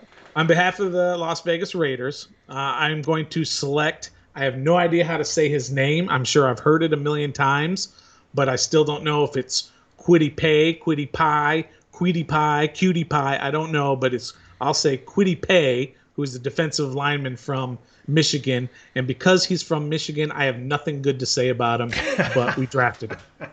So you can take it from here. I don't care. I don't like him. Well, you went D-line here. Why did you go D-line for the Raiders? Well, the Raiders need everything. I mean, they trade half of their best players away. They drafted a first-round defensive lineman last year, and that seems to be a terrible pick. Everybody said it was a terrible pick, and it turned out to be a terrible pick. Time will tell. But, yeah, they just need anything. So I basically went with best player on the board here. Dustin and Sarah say that is a good pick. So you might not be a fan, but they appreciate that pick. That was Dustin and Sarah. Those are our fans watching from Canada. So are they Michigan fans? They might be Canadian football fans, so they might not understand it either. So we'll have to see. But we're going to go ahead and continue. It's Tony back on the clock. Miami. Back again for the Dolphins. And I say with the 18th pick of the draft, the Dolphins stay on offense and draft Najee Harris. Get some familiarity for Tua, get some of those Bama boys together, and get some offense on the field, get them explosive, put some points on the board. Okay, first running back taken in the draft is Najee Harris. Interesting pick, I think, for Miami. Tony talked about it being for that offensive playmaking and some familiarity with Tua. That makes sense. That he has Devontae Smith at the 6th overall pick. Now taking another Alabama guy to go with your Alabama quarterback. Are they just the South Alabama, team here? A lot of people like to make fun of Washington for a lot of our Alabama players, but Right. Looks like Miami's going all in on that. That Alabama offense has looked good these last few years. Do you think Najee Harris makes a splash? First round running backs kind of iffy. Yeah, I'm the type that would never draft a first round running back because I think many of them are a dime a dozen. But there are guys who stand out. Najee Harris is one of those guys who stands out. He can do it all. He's tough. He's physical. He's fast. He can catch the ball. So I think this is a very good pick. And something about his character. I'm a big guy, a big character guy, although if you have terrible character and you can play, you can be on my team as well. But I do like to draft character guys, and he's a character guy. He's a leader. I would love to have him on any team. So that's a good pick. I mean, they're really loading up on offense there in Miami with, like you said, they got Tua last year, Devontae Smith, and Najee Harris. That's pretty good draft the last couple years for the Dolphins. Yeah, it sounds like, and they've got a lot of movement.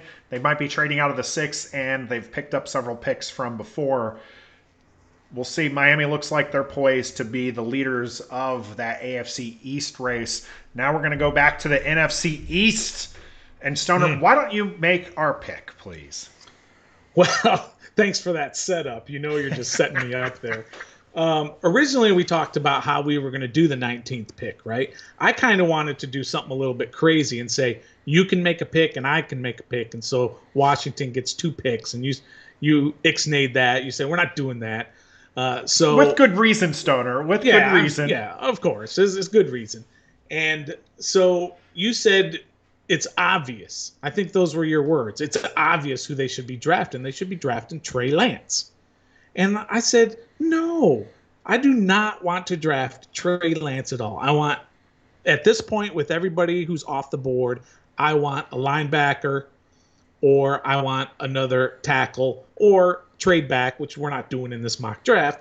But Trey Lance, no, I don't like the pick, but that's who we're picking. Trey Lance, quarterback.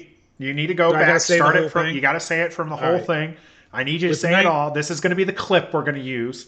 Go ahead. I want to hear it.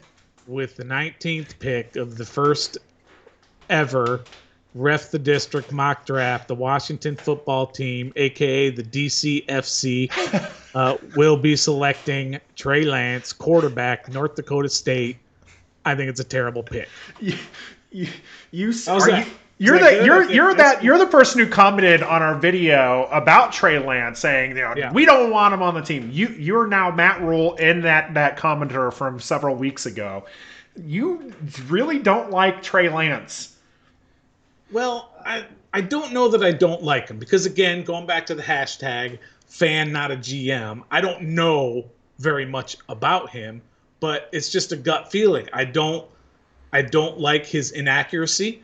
I don't like his lack of experience. He's been playing against guys who look like me for the last few years, right? He's been playing against very low competition, high competition for his level, but he's not playing the biggest competition.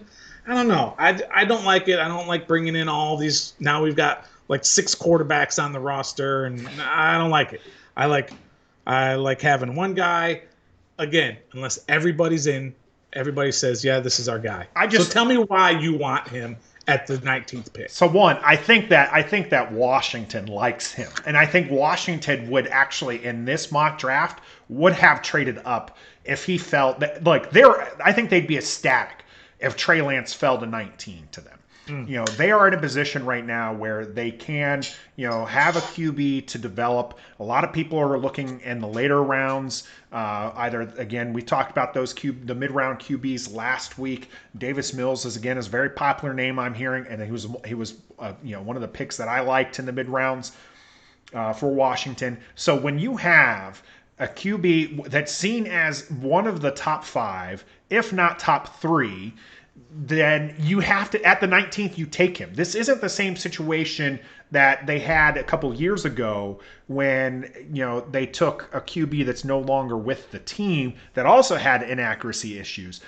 no one saw that player as a top 15 talent. People see Trey Lance, though, as a top 10 talent. Why would you not take him at 19 when you know you can develop him and you can work on those inaccuracies? You can put in some packages to use his athleticism, and then if Fitzpatrick is Fitztragic, then you can throw him into the mix and see what he's at. If not, you do have some serviceable QB options there at Washington.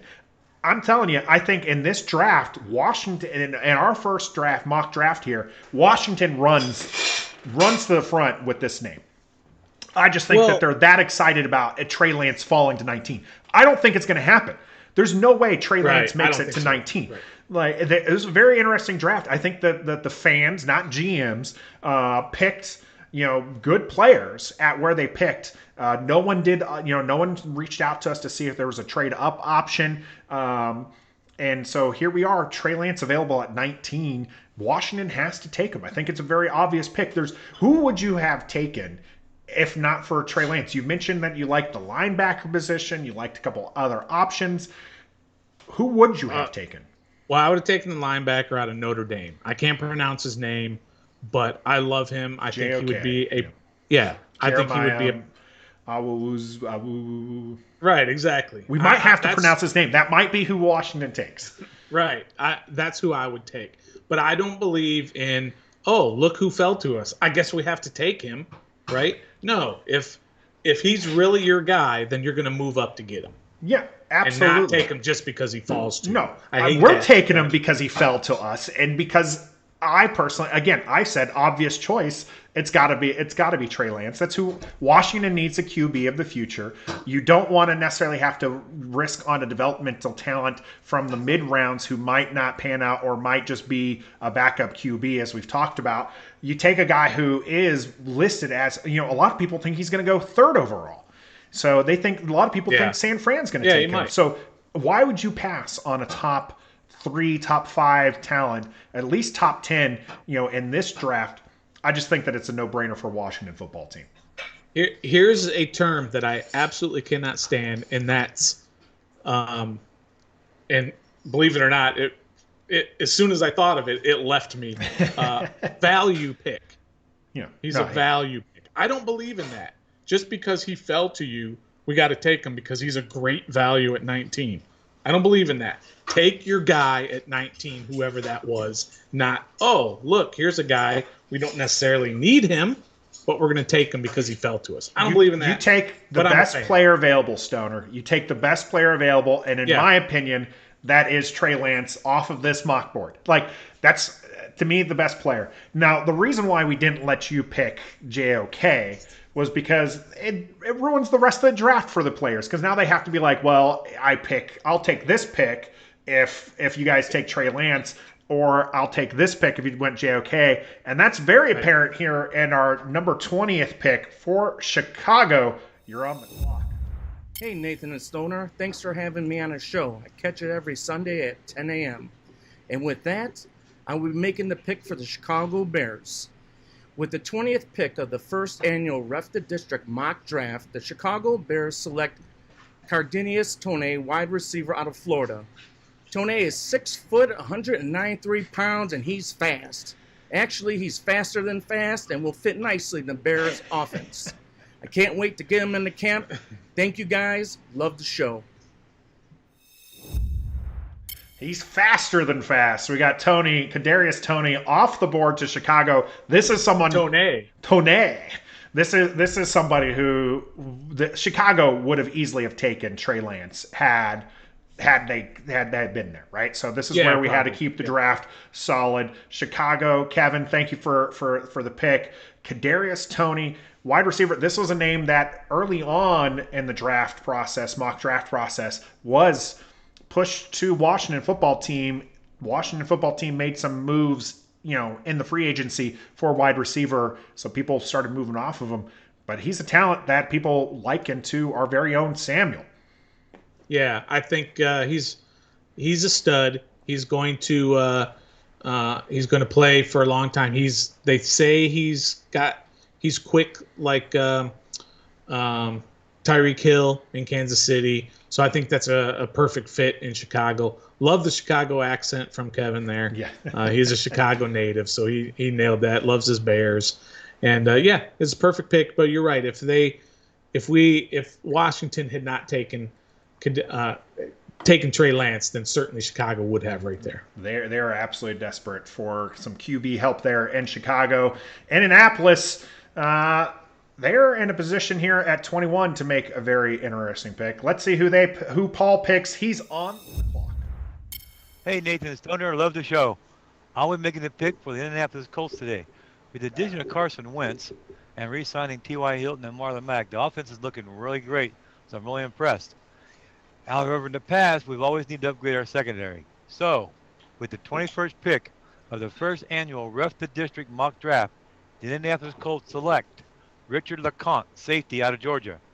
Richard stands at 5'11" and 190 pounds. His performance at Georgia shows he will be a strong addition to the Colts secondary, a secondary that's had a lot of problems in the past, but we hope to fix that this year. He had 50 tackles, 4 interceptions, and 3 fumble recoveries. Cannot wait to get him in camp and keep things going. Thank you, guys. Love the show. All right, thank you, Paul, for that pick with Indianapolis. Richard LeCounte, first safety taken off the board. Was this the one that you were expecting?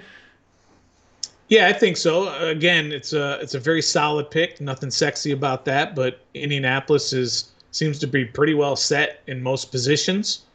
So they needed some defensive help, some safety help. Perfect. A guy from Georgia. Of course, you don't know a whole lot about him, except he's very highly rated. Great pick for Indianapolis. Nice job, Paul. Yep. So we'll see how that works out for him. Safety is a bit of a need for a Washington football team. This is where I think a lot of people would be okay if Washington trades back that 19th pick to possibly be able to take a couple of these talents that are, the back end of the first round, high end of the second round. Because I think as we start getting into this area, that you're going to see a lot of picks that maybe not be the top of your board, but were the top of our fan boards. And Tennessee here is on the clock. This is one of my old supervisors. So I broadcast here with Stoner, who is one of my old supervisors. And coming in, it's GB, the one, the only Breezy, Tennessee, number 22 pick. I'm vamping because I need to find the button for it. Did you find the button? Yo, Nathan, Stoner. It's your boy, Gary, a.k.a. GB, a.k.a. The Breeze. Love your show, guys. And I'm honored to be a part of the first annual mock draft for Ref the District. Thank you. For number 22 for the Titans, for the first round, I bring you Greg Newsome II. This kid is 190 pounds, 6'1", and he clocks a 4.3740. Now, I know what you're thinking. Why would you take a corner in the first round? We need him. When your defense ranks number 28 in the league and the passing yards are just looking ridiculous, you need somebody to stop that. This kid is going to be the one to do it. Love your show.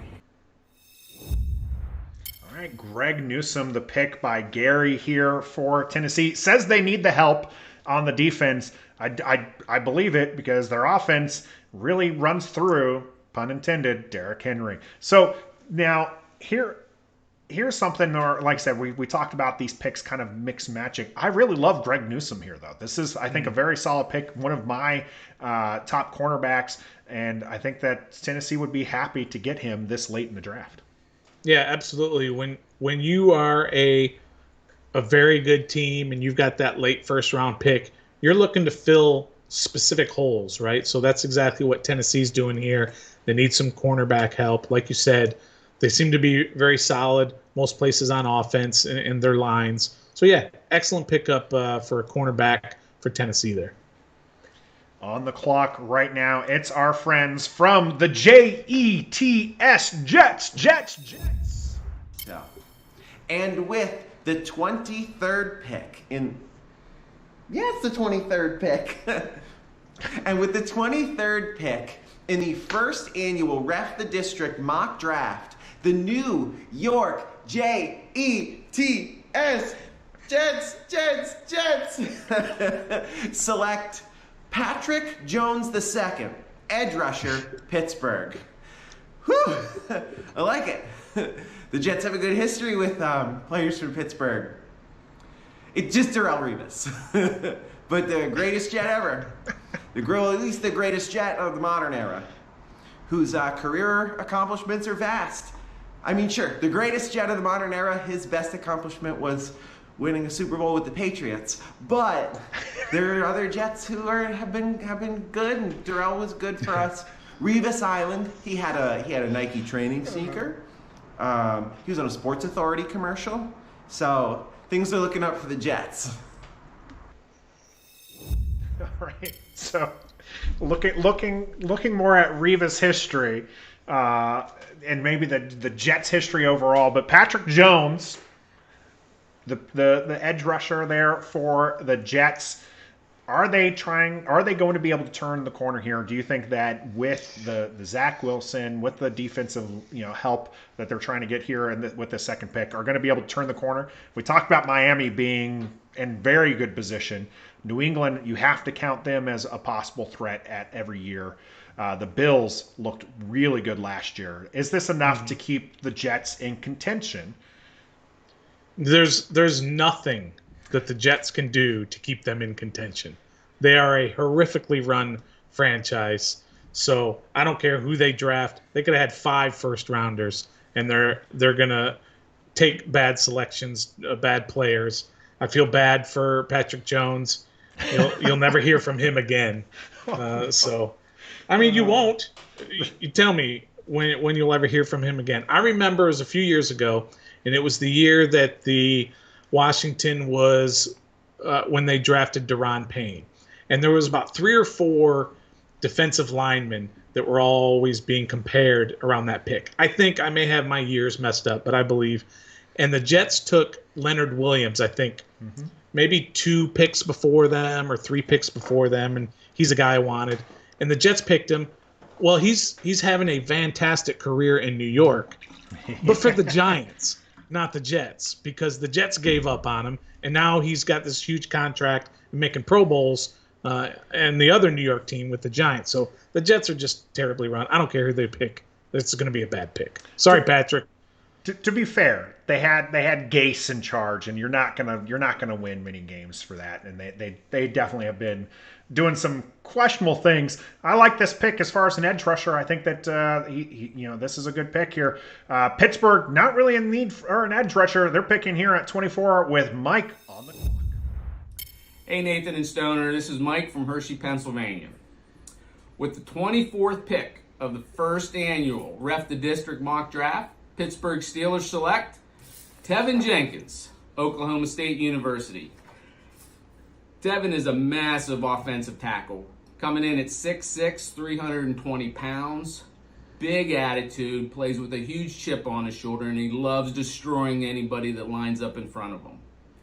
Steelers finished last in the league in running last year. Can't have that happen again. So I can't wait to get him in the camp, beef up that front line, and get back to playing Steeler football. Thanks. All right, another offensive lineman off the board with Tevin Jenkins.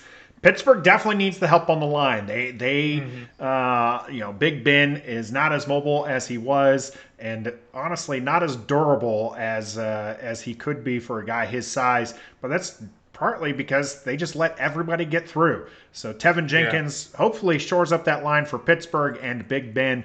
You have any thoughts on it? Well, Pittsburgh is one of those teams that every year you think, okay, this is the year they finally go 2-14 and have to clean house and start all over. Yet somehow they continue to just be at the top of their game, and I think that's coach related. I think Tomlin's a fantastic coach. But yeah, last year their running game was abysmal, so they needed an offensive lineman. They lost Villanueva, I believe, one of their best offensive linemen. He moved on. So yeah, it's a solid pick. They need a lot in Pittsburgh. I think this is the year they finally go 3-13 and Ben retires and they have to start all over. Maybe even a new coach. Maybe Tomlin retires and just start all over. And it's a good cornerstone. Start with the left tackle and build around and get going. Good choice. Good choice by Mike. Tomlin with that 3-year extension, and the Pittsburgh Steelers not having, I think they've had 3 coaches in the last 55 plus years. So some stability there in Pittsburgh that Washington fans would love What is to that? have. Yeah, we're not very familiar with that at any corner or any aspect outside of ownership. Is about the only thing that you can be certain for with the Washington football team. With the 25th pick in the first ever inaugural first round mock draft for Ref the District, on behalf of the Jacksonville Jaguars, I will select Jason Oweh out of Penn State, edge rusher. This is Jacksonville. They took Trevor Lawrence. They could take some offensive help for them. But what we know here in Washington football team is if you build that defense will help out your young QB better than a lot of those offensive playmakers. At least that's my thinking here. That's why I went with the edge rusher out of Penn State, Jason Oweh. Would you have taken any differently for them? Maybe you would have grabbed one of the splashy receivers still left on the board? No, I think that's an excellent pick. They need an edge rusher. Again, they're one of those teams that needs pretty much everything. They're starting over. So best player on the board, I think that's an excellent pick. Nice pick, Nathan. Fan, not a GM. Nice pick. All right, well, we got another fan here for Cleveland. Jared, you're on the clock. Hey, Nathan and Stoner. Thanks for having me. Solid show, guys. I'll be making the pick for my Cleveland Browns in the first ever Ref the District mock draft. So, for the 26th pick in this year's NFL draft, the Cleveland Browns will select Jeremiah Owusu-Koramoah, linebacker, Notre Dame.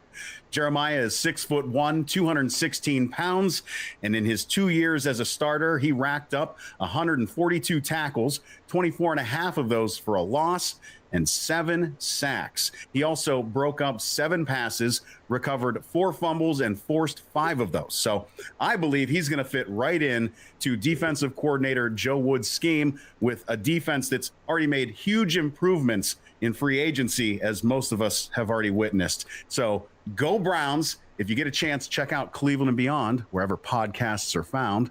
Little plug. And thanks for having me, guys. Much appreciated. Go Browns. Take care. Have a good one. All right. Thank you, Jared. And yes, he does broadcast with Cleveland and Beyond, and he did a better job at us being professional there, Stoner, and actually figuring out how to pronounce Jeremiah Owusu is what we'll give him. Cleveland's pick, that was your linebacker that you wanted. So I know that you're really happy for this pick as far as a standpoint of like this player is good. Yeah. Nice choice for Jared picking for Cleveland. He is an excellent linebacker. They need help defensively. They're one of those teams that offensively they seem to be set.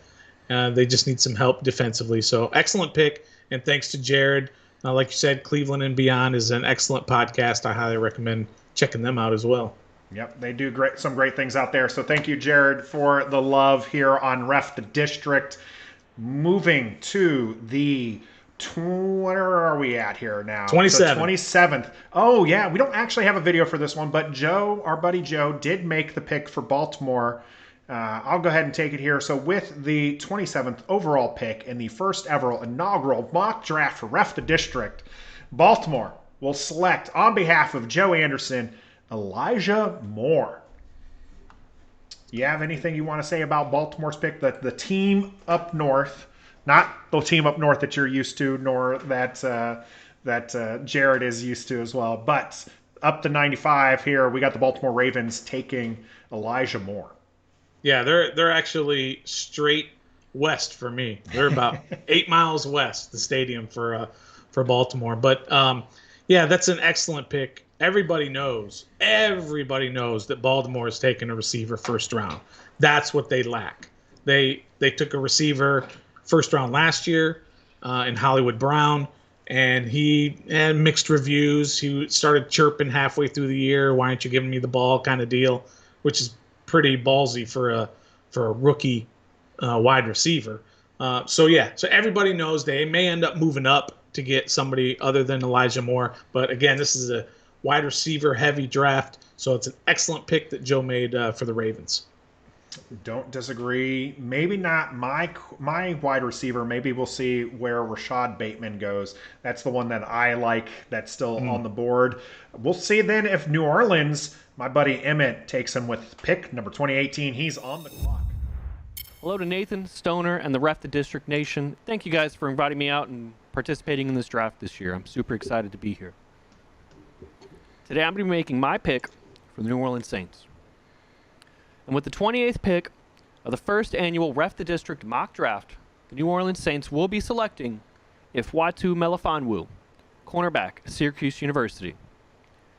Some great things about Ifeatu. He's about 6'3", 215 pounds, great zone coverage. He's going to do an excellent job and complement the New Orleans defense very nicely. Keep an eye out for this kid. I guarantee he's going to do some very, very good things in the Crescent City pretty soon. And once again, thank you guys for having me out for the draft. Nathan, Stoner, can't wait to see you guys in the next show. All right, very eventful background there. We could use some of those skills here on the show here. Thank you, Emmett, for that pick. So we got another cornerback taken off.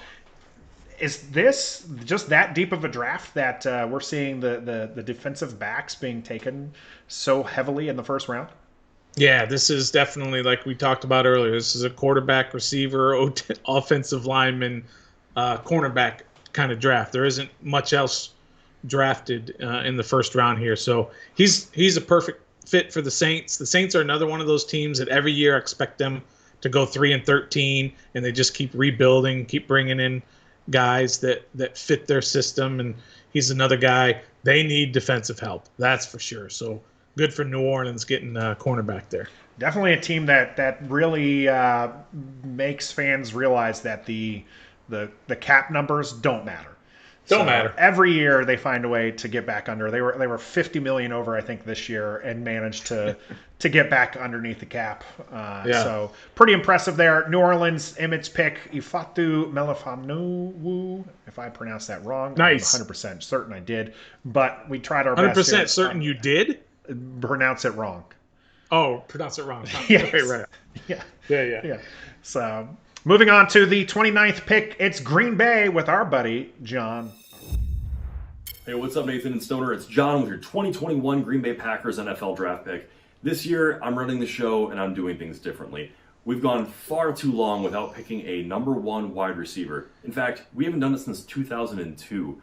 I think this year we change that up. We draft Rashad Bateman, number one from the University of Minnesota. He's 6'1", 195, has good hands, runs a good route, whatever. You know what? Leave that for Mel Kiper Jr.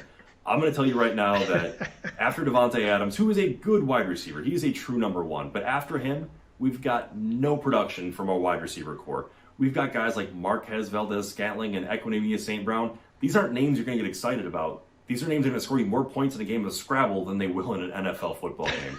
We have not drafted for Aaron Rodgers. We've not picked up free agents for Aaron Rodgers. We need to get him some help. So Rashad Bateman, you're our guy. You're going to be hopefully our true number two, and hopefully the Packers will do something this year besides, peter out in the NFC Championship game.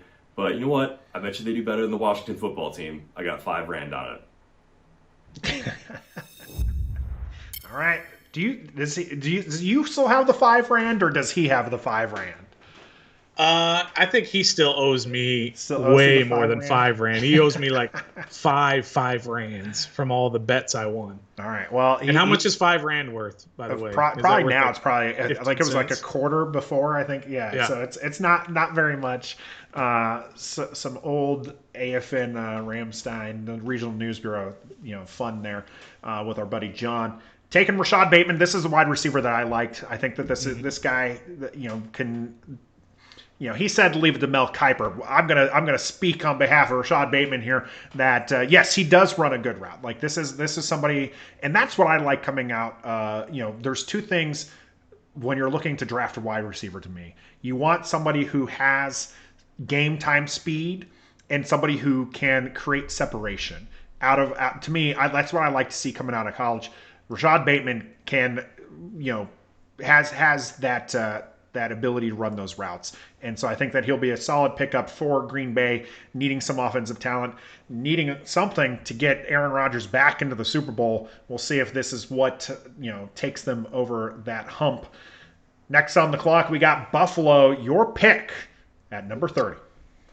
All right, so with the 30th pick of the first ever Ref the District mock draft, on behalf of the Bills, I'm going to take Greg Rousseau, defensive lineman, edge rusher out of Miami. Buffalo is the team that I believe is going to come out of the AFC this year. They have basically everything that they need. They re-signed a lot of their same guys on defense. They're very solid defense. They need that playmaking edge rusher. This guy fits that mold. I think it's a perfect fit. And watch out for Buffalo. That's my way, way, way too early prediction of who's going to the Super Bowl from the AFC. I don't know about the Super Bowl, but they do have a really good team, and this just adds to them. Gregory Rousseau is a name that has been shooting up the boards lately, and people are saying that he is going to be a monster. We'll see if that comes to fruition for the Buffalo Bills. We're going to move on to our 31st pick. Now, this was done before this Friday's switcheroo with Baltimore and the Kansas City. So our pick here in the mock draft will be for Kansas City. And we're going to show you that video from our buddy Lee here. Hello, fellow former AFNers, and greetings from the Heartland. The Super Bowl loss to the Bucs made it painfully clear the Chiefs need to do a much better job at protecting Patrick Mahomes. So, with the 31st pick in the first ever Ref the District mock draft, the Kansas City Chiefs select Dylan Radunz. The left tackle from North Dakota State has the ability to make an immediate impact on the Chiefs' offensive line and provide much-needed protection for the NFL's best quarterback. Thanks, Stoner and Nathan. Love what you guys are doing. Please keep it up. And go Chiefs. All right. So the Chiefs don't have to pick a tackle at 31 because they've got their tackle. They traded their 31st pick and a bunch of other stuff, picks and a bunch of other stuff for an offensive tackle that has some experience. Interesting pick, though, with Dylan Radunz. Not somebody who I expected here, in the first round. Looked like more of a second-round talent to me, especially coming out of North Dakota State. But when you have a position you need and you got a guy you like, you're going to take him there. Will this be something Baltimore takes? Will this be a person Baltimore takes because they just got rid of an offensive tackle? Is this somebody who they might be looking at? Maybe if they can get him in the second round or third, something like that. But I don't think Baltimore moves off of that needing a receiver first, and then they can get a tackle to replace Orlando Brown. But yeah, I mean, Lee was thinking the same way that the Chiefs are thinking. They know they need an offensive lineman. They traded for one, gave up their first round pick, which is basically the same thing as drafting one. And so, yeah, solid pick there for Lee and the Chiefs. Washington was linked to Orlando Brown as well. Reports are saying that the price just got too high. That's right. I think that's Which fair. is fine. Yep, that's fine. I think that's fair. So, all right, our last pick. It's number 32. Tampa Bay is on the clock, and with the 32nd overall pick and the first ever inaugural first-round mock draft, Ref the Districts, we got Tampa Bay selecting Christian Barmore. Now, this was a very difficult pick for me to find for them because it was just like, what do they really need? They've got a solid team. A lot of their playmakers are coming back. And I ended up going with this pick because this helps infuse some youth to a defensive line that has a lot of big names, but a lot of those names are older, and a lot of those names are on shorter deals. So this allows them to stay stocked on that and possibly make another push for the Super Bowl this year. But even when Tom Brady finally changes teams or retires, that they have a defense that's still built to at least get them to the playoffs. So that's our mock draft. Did you have anything you want to add in there on that 32nd pick, or anybody who you're surprised wasn't taken in the first round? No, I think those are all solid picks. Everybody did a great job of taking this, for the most part, seriously. At least their pick they took seriously, and their videos were fantastic. Thanks to everyone for doing this. It was a lot of fun. It was a lot more exhausting than I thought it was going to be. I mean, I'm worn out. I mean, I just worked for like an hour and a half, and I am beat. I am wiped out. But yet, it was a lot of fun doing that draft. That's for sure. It certainly was. So that was your first ever inaugural first round mock draft with Ref the District. Hope that you enjoyed it. We stream live here every Sunday. We are running along for this one. We expected that on Thursday we'll be live tweeting, so you'll catch us tweeting with our tweet account. You can see it right there at Ref the District. You can also follow myself at the Nathan Perry and at StoneDog23. We'll be interacting with the Ref the District chat, the live tweeting of the draft. Who is Washington football team going to take? Let us know in the comment section whether or not you're watching it here live or if you're catching the rebroadcast later today when I get that out there. Let us know who you pick in the comments. Don't forget to like and subscribe to the channel. Hit that bell so that way you know when we're going to be going live. But that was the game for today. Let's get to the post game. Some big things happened this week within the Washington football team. We missed one a couple weeks ago, but more recently it was the Alex Smith retirement. Mm-hmm. So what do you have to say to Alex and his retirement? Well, a couple of things there. First of all, I'm glad he's retiring because, number one, he's retiring on his own terms. He got to come all the way back from that injury and then play for a little bit and then retire and say, look, I gave it everything I had and then I retired. Good for Alex Smith. Good for basically everybody involved in his camp. I'm really happy for him. What I've heard a lot in this last week, which I don't understand at all, is there are some people saying he's a Hall of Famer. Well, in particular, one of my favorite writers of all time, John Feinstein, who writes great books, great columns. I read him all the time. I listen to him. I watch him, all of that. He said Alex Smith is a Hall of Famer. Sorry, John, Alex Smith is not anywhere close to a Hall of Famer. He might not even be Hall of Very Good. He's Hall of Good, but not Hall of Famer. So I don't know if you've heard that talk in the last week about Hall of Fame for Alex Smith. Come on. No. He was never a guy who was considered even like a top 5 quarterback at any point during his career. I would disagree with that, right? Because he was the number 1 overall pick. So he was at least seen as a top 5 QB coming out of the draft, right? Now, you're right. I think that he is a good player. I think that he elevated his teammates quite often. Hall of Fame, no. I just think this is what people like to talk about when a player retires. You had the Julian Edelman talk before that, where people were like, "Oh, he's going to go in the Hall of Fame because he's like one of the most prolific playoff wide receivers." Sorry, just not there. Alex Smith is not there as well. In 5 years, we're not going to be having this argument because no one's going to be thinking about the injury and his comeback, which was great. What I have been hearing more of is about that injury and maybe some animosity towards the Washington football team. It seems like Coach Rivera and the team were very, very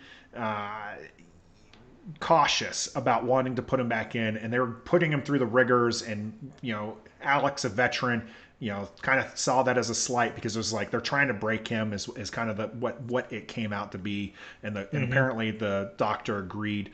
So I don't know about that. I would have been cautious too. I mean, I was holding my breath when he's wearing Aaron Donald as a backpack.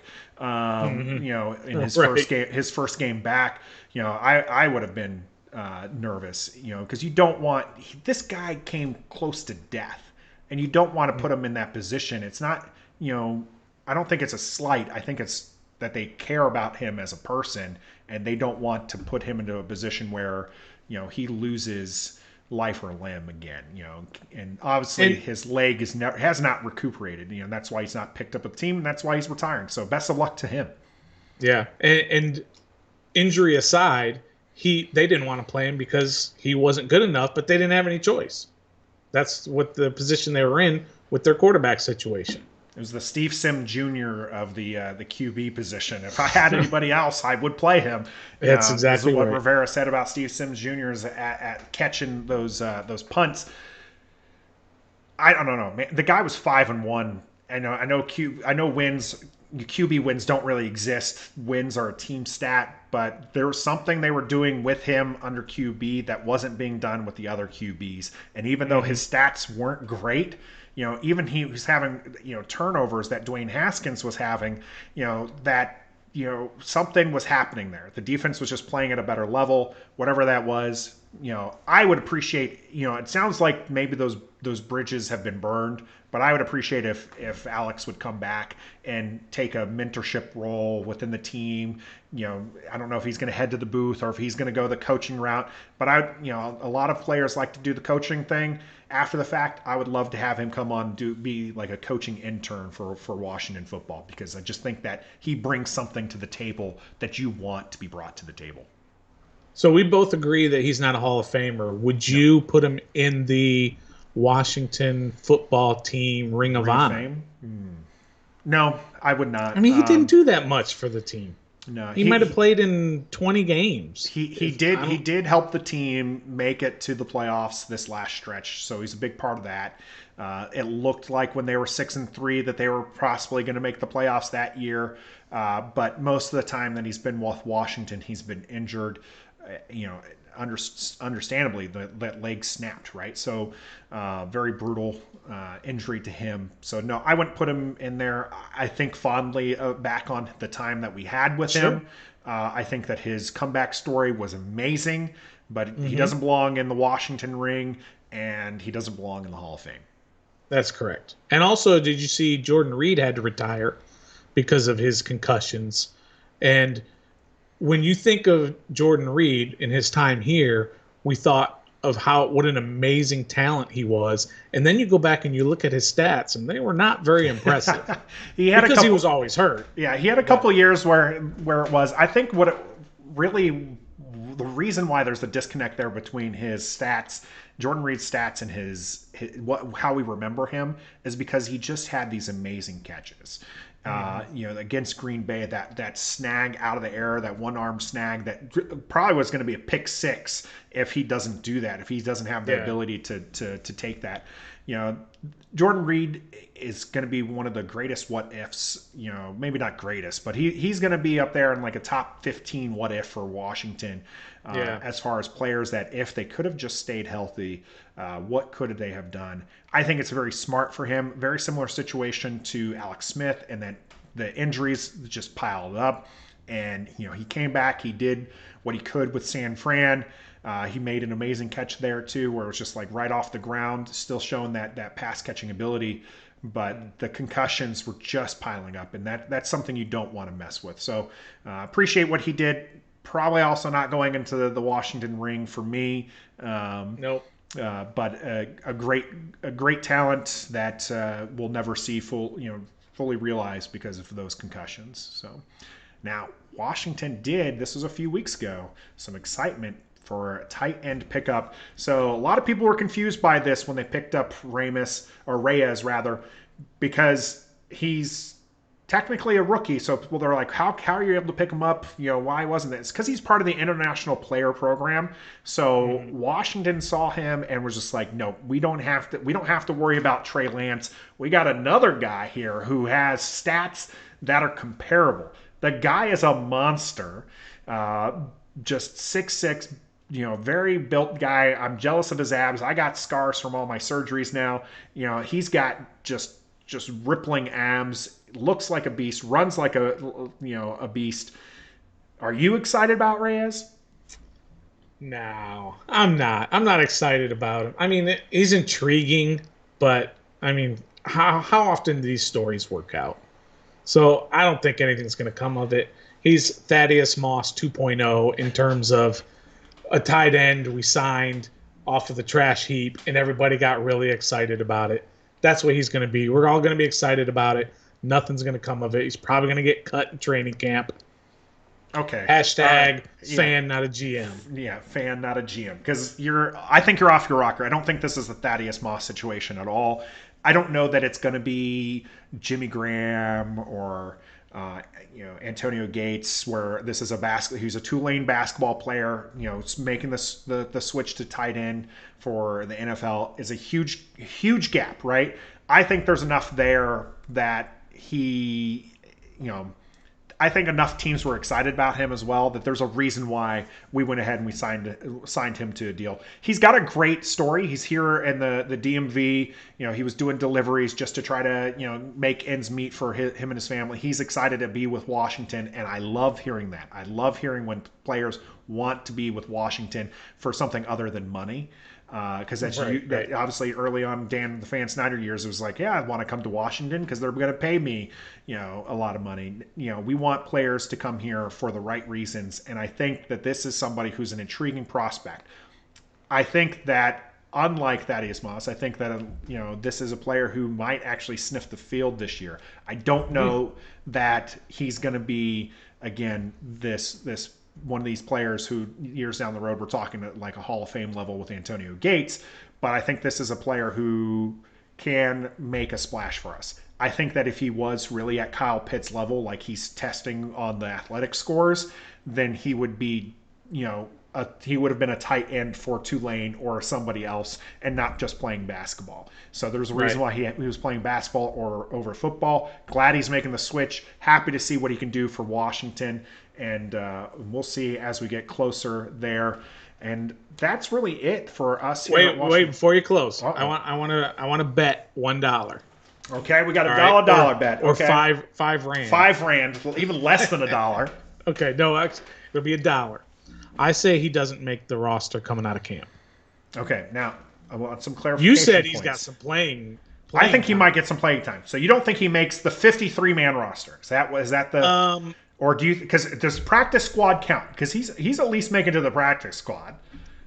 No, practice squad doesn't count. I'm saying 53 man. Okay, you don't think he makes the 53-man roster? Because he might show enough potential to make a practice squad. Okay.